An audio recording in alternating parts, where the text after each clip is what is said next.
Alors, vous n'avez pas vu Henri II sur la vidéo, je suis désolée les amis, mais il y avait tellement de choses à raconter sur Aliénor d'Aquitaine que j'ai décidé de faire 2 vidéos.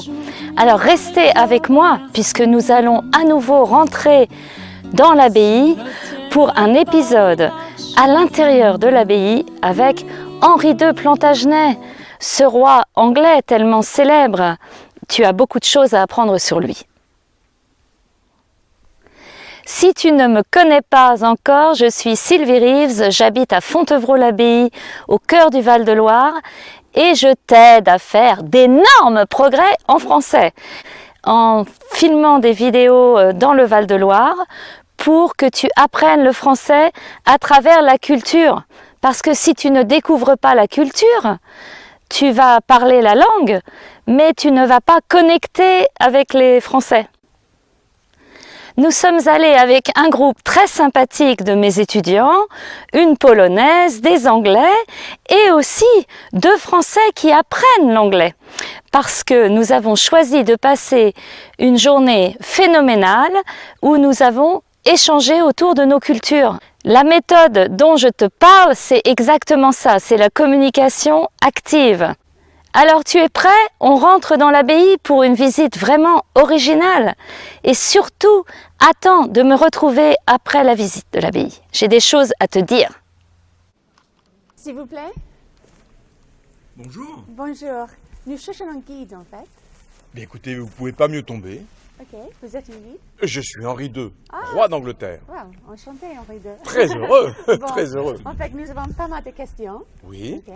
En fait, premièrement, pourquoi on dit que c'était la plus vaste cité monastique d'Europe? Ah, pourquoi la plus vaste cité monastique d'Europe? Parce que vous avez ici une emprise qui fait 14 hectares. Ça fait 28 terrains de football. Et les travaux de l'abbatiale, quand est-ce qu'ils ont commencé? Oh, ça a commencé bien avant ma naissance. Ça a commencé environ dans les années 1104-1105. Et quelle est cette porte à contrebas de l'abbatiale, à gauche? Cette porte tout en bas, Oui. c'est la porte principale d'entrée de l'abbaye. Vous vous en rendez pas compte maintenant, mais avant, cette rue, c'était le village encore. Et on rentrait dans l'ensemble monastique par cette porte. On l'appelle la porte du bas. Ok. Et l'abbaye, elle a toujours eu une vocation religieuse?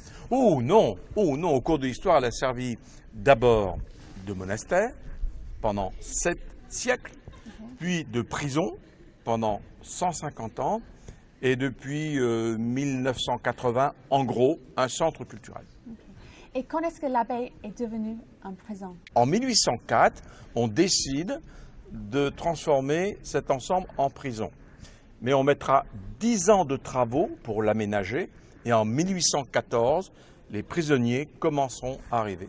Et il y avait combien de prisonniers? Alors, au 19e siècle, on va atteindre presque 2000 prisonniers, hommes, femmes, enfants.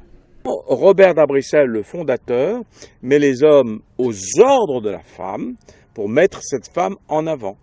Et elles étaient logées où, les sœurs non contemplatives? Alors, ce que tu appelles les sœurs non contemplatives, en fait, on les appelle les sœurs laies ou les sœurs converses. Voilà. Elles étaient dans le petit prieuré qu'on devine, c'était le prieuré Sainte-Marie-Madeleine. Eh bien, en fait, ce sont les servantes de ces sœurs contemplatives. Les sœurs contemplatives ne font que de la prière, essentiellement. Donc, il faut bien faire à manger, faire la cuisine, repasser, laver le linge. Alors, Saint-Benoît, ce sont des infirmeries. Elles ont été construites assez rapidement, au tout départ, quand on va commencer à faire le monastère. Mais une très grande abbesse qui s'appelle Éléonore de Bourbon, au XVIe siècle, va reconstruire ces infirmeries. Pendant la période religieuse, le cloître était important? Oui, le cloître est très important, moins que l'abbatiale. Mais le cloître, c'est le centre méditatif. C'est l'endroit où les moniales viennent 2 fois par jour pour méditer et prier intérieurement. Aussi pour la période de la prison aussi? Eh bien, à l'époque de la prison, ça sera un peu le même principe. Ils ne viennent pas de prier, mais ils viennent eux aussi s'aérer à tour de rôle. Ça sera un promenoir à l'époque de la prison. Merci. Quelle dynastie a joué un rôle majeur dans la restauration de la cloître? Dans ce cloître-là. Ah, alors c'est surtout la dynastie des Bourbons. Mais à la Renaissance, vous aurez de très très grandes abbesses de sang royal, d'où l'appellation abbé royale de Fontevraud d'ailleurs, de la famille des Bourbons. Vous avez la tante de François Ier qui s'appelle Renée de Bourbon et la cousine de François Ier qui s'appelle Louise de Bourbon. Eh bien, elles vont refaire à eux deux tout le cloître au XVIe siècle. Combien de temps il a fallu pour construire l'abbatiale? Robert d'Abrissel arrive ici en 1101 et les premières pierres du chœur vont être placées aux environs de 1104, 1105. On estime qu'on a dû mettre environ une cinquantaine d'années pour bâtir cette abbatiale. Et qu'est-ce qui s'est passé pendant la période religieuse? Alors pendant la période religieuse, une abbatiale dans une abbaye, c'est le centre liturgique, c'est le centre de prière. C'est là où les moniales viennent 9 fois par jour. Ça commence tous les matins à minuit et demi par matine, laude, prime, tierce, sexe, nonne, vêpres, complis, 3 x 8, 24. À l'époque de la prison. Alors à l'époque de la prison, le site va être divisé en deux, comme il était un peu divisé en deux d'ailleurs à l'époque des moniales. À l'époque des moniales, le chœur c'est les hommes ne sont pas au contact des femmes, les hommes sont dans le chœur et disent la messe et les femmes sont dans la nef. Mais à l'époque de la prison, le chœur va être transformé en chapelle, où on mettra des prisonniers quand ils voudront venir prier, et la nef va être transformée en atelier. Nous sommes en plein dans cette révolution industrielle du 19e siècle. On va monter 2 étages pour faire des cellules dortoirs. Et à un moment, quand on va commencer à monter jusqu'à 2000 prisonniers, on va casser carrément les 4 coupoles de l'abbatiale et on fera 2 étages supplémentaires dans les combles, 5 niveaux au total, 4 niveaux de cellules et en bas des ateliers. Très bien. Et moi, j'ai une petite question. Oui. Je suis polonaise, je connais votre nom, mais du coup, pourquoi vous êtes célèbre? Henri II, pourquoi je suis célèbre? Mais je suis un homme fantastique. J'étais à la fin de ma vie à la tête d'un empire, on parle carrément d'un empire plantagenet qui va s'étendre du nord de l'Espagne au sud de l'Écosse, Irlande, Bretagne française incluse, 5 fois le domaine royal du roi de France. J'ai été également marié à Aliénor d'Aquitaine, que tout le monde connaît. Et... combien de temps vous avez vécu avec Aliénor? Oh, avec Aliénor, j'ai vécu près de 40 ans. Des années parfois difficiles, au début beaucoup de bonheur, par la suite des années plus difficiles, puisque je vais quand même la mettre en prison pendant 15 ans. Et oui, elle refusait de m'obéir, et surtout elle s'est rébellée avec mes garçons contre moi. C'est la vie, hein? Oui, mais elle fera 15 ans, et notamment à la tour de Salisbury, en Grande-Bretagne, où elle sera libérée qu'à ma mort. Pardon? Vous l'aimiez? Mais bien sûr que je l'aimais, mais on ne peut pas se rebeller contre un roi. Je ne peux pas l'accepter. Parce que si mon épouse se rebelle, mes vassaux peuvent se rebeller aussi. Et vous aviez gouverné avec elle? J'ai gouverné avec elle par alternance, parce que Aliénor étant duchesse d'Aquitaine, je dois, pour être honnête, ça m'arrangeait beaucoup. Quand j'avais des problèmes en Angleterre, je lui laissais diriger l'Aquitaine et j'allais régler mes problèmes en Angleterre. Et quand il fallait régler les problèmes de façon plus musclée en Aquitaine, je envoyais Aliénor en Angleterre et je résolvais les problèmes en Aquitaine. Aliénor fera, à cause de moi, 20 fois le trajet traverser la Manche. Mais c'est Aliénor, puisque je vais mourir bien avant elle, c'est elle qui me mettra dans l'abbaye de Fontevraud. Bon, Henri, dans quelle salle sommes-nous arrivés? Nous sommes ici dans la salle du chapitre. Ah, eh bien c'est intéressant parce qu'il y a une expression en français, avoir voix au chapitre. Avoir voix au chapitre. Vous comprenez ce que ça veut dire? Non. Ça veut dire qu'on a le droit de dire les choses, on peut s'exprimer. Et donc on est dans la salle des chapitres. Tout à fait. Alors, il y a une autre expression, c'est se faire chapitrer. Je vais vous montrer, se faire chapitrer, c'est... Est-ce que c'était l'endroit où on se faisait chapitrer? Oui, pas exclusivement. Mais moi, je trouve que vous me posez beaucoup de questions. Je suis quand même Henri II, je suis le roi d'Angleterre, et voilà, presque 1 heure, vous me posez des questions. Je vais vous en poser des questions, moi, maintenant. D'accord. Voilà. Mais est-ce que vous savez aussi qui commandait? Lord Fontevraud, qui commandait? Eh bien, c'est ce qu'on appelle une abbesse. C'est une femme qui est choisie parmi les moniales. Elle est élue très démocratiquement, une boîte, des jetons blancs, des jetons noirs, Et l'abbesse est élue à vie. À quel âge on devenait abbesse? Je dirais autour de la trentaine. Il fallait surtout, pour être abbesse, il fallait avoir beaucoup d'autorité. Alors, vous remarquez que cette salle est très très belle. J'espère que vous appréciez la beauté de cette salle. Est-ce que vous savez qui a refait cette salle? Qui a commandé cette salle? C'est forcément une abbesse, bien sûr. Cette abbesse que vous avez là, derrière moi, qui s'appelle Louise de Bourbon, c'est la cousine de François Ier, elle va recommander cette salle, elle va complètement la modifier à la Renaissance, et elle va commander ces peintures. Et elles vous font penser à quoi, ces peintures? Qu'est-ce qui vous frappe dans ces peintures? La crucifixion. Oui, la crucifixion. La résurrection. La résurrection, oui. Ces peintures sont là pour expliquer au monial ce pourquoi elles sont là. Et il n'y a rien qui vous choque dans ces peintures? Parce qu'elles représentent la passion du Christ, oui, bien sûr. Le fait que l'abbé est dans le... Oui, oui, sur chaque peinture, des abbesses vont se rajouter. Voilà pourquoi vous avez cette abbesse là, par exemple. Regardez, vous avez un pied qui sort derrière dans le dos. On ne représente jamais une abbesse avec un pied qui sort dans le dos. Il y a autre chose qui devrait vous choquer. Regardez bien. Il y a une personne qui ne devrait pas être là. Il y a une personne qui n'est pas religieuse sur les peintures.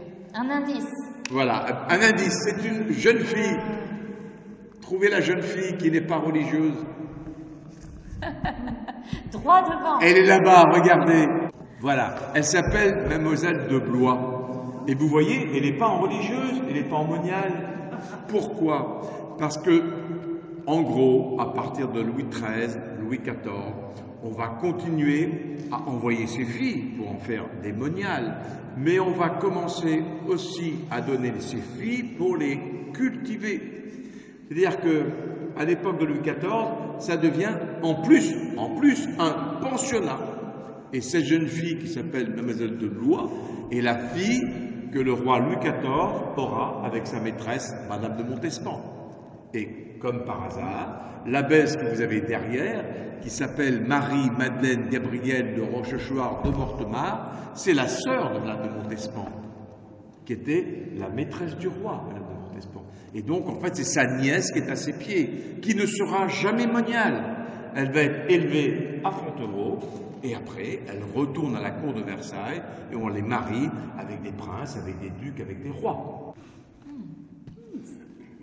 Bon, on est devant le réfectoire maintenant, c'est ça? Oui, tout ce bâtiment-là, c'est le réfectoire, et au bout, c'était les cuisines. Alors, qu'est-ce qu'il avait le droit de manger, les religieuses? Une moniale contemplative, comme un moine, ne mange jamais de viande rouge. Parce que la viande rouge, on considérait qu'elle échauffait le corps. Or, ces femmes sont des vierges. Ils doivent rester vierges toute leur vie. C'est le vœu de chasteté. Donc, on ne donne pas de la viande qui échauffe le corps. Donc, elle mangeait de la viande blanche, du poisson, des légumes, des fruits, des œufs, voilà. Pas de gras, pas de charcuterie, bien sûr. Et elles avaient droit à un demi-litre de vin blanc par jour, tout de même. Voilà. Un bon régime, alors. Tout de même, oui, du vin blanc. Et ils avaient mangé combien de fois par jour? Elle mangeait 2 fois par jour, parce que vous avez souvent la messe le matin, et pour aller à la messe, il faut être à jeun, il ne faut pas manger. Voilà. Elle mangeait dans ce réfectoire. Le repas durait en gros 45 minutes, mais ce n'est pas 45 minutes de repas. Elle mangeait en 12-13 minutes, mais il y a beaucoup de prières, beaucoup de textes qui sont lus. Et est-ce qu'ils étaient obligés de manger en silence? Bien oui, puisque c'est la règle du silence à Fontevraud. Je vous ai expliqué quand on appelait les muettes. Alors, elle mange en silence, dans le dortoir c'est en silence, dans le cloître c'est en silence, elle ne parlait que dans la salle capitulaire ou alors dans l'abbatiale pour chanter, bien sûr. Et pendant l'époque que c'était une prison, Oui. qu'est-ce qu'ils ont manufacturé ici? Ils faisaient du rempaillage de chaises, du montage de chaises, des vernissages de bois, des boutons de nacre. Est-ce qu'ils étaient obligés de travailler en silence aussi? Mais bien sûr, on retrouve toujours ce parallèle. Même en prison? Mais bien sûr, les prisonniers, comme les moniales, c'est la règle du silence. Et si un prisonnier parlait, c'est dans la salle capitulaire où il était puni par le directeur de prison. Rappelez-vous, comme les moniales étaient punis par l'abbesse si elle parlait, dans la salle capitulaire. Bon, on vous remercie pour le guide. Mais c'est un vrai plaisir. Est-ce que tu as passé un bon moment dans l'abbaye avec Henri II et le groupe de mes amis? Réponds-moi dans les commentaires de cette vidéo. Regarde, on vient de quitter la porte d'entrée et nous avons en fait, pour nous, regarde bien, toute la rue Robert d'Arbrissel où se trouve mon école de langue, pour nous. Si tu as aimé ce sujet, eh bien, je vais te proposer beaucoup d'autres agréables moments passés ensemble comme ça. N'oublie pas que tu peux activer les sous-titres en anglais et en français. Et que l'avantage de mes vidéos, c'est que tu peux les regarder en replay et que c'est sur une petite durée. Et donc, tu peux améliorer ta compréhension en écoutant une histoire intéressante sur l'histoire de France et dans mon village à Fontevraud-l'Abbaye. Donc, surtout, n'hésite pas à t'abonner à ma chaîne pour découvrir d'autres vidéos bien passionnantes où nous allons partager un moment exceptionnel ensemble pour ton français. Et bien sûr, comme pour la vidéo d'Aliénor d'Aquitaine, nous allons étudier après ensemble les difficultés du français, mais illustrées à travers de vraies situations de la vie de France. Je t'apporte en fait la France sur un plateau, la langue française et la culture. Et tu peux, de chez toi, suivre mes formations en ligne. En plus des ressources gratuites, tu peux t'inscrire à des formations payantes. Alors si tu veux aller voir ça sur mon site web, je laisse le lien sous cette vidéo. Et donc à très bientôt à tous.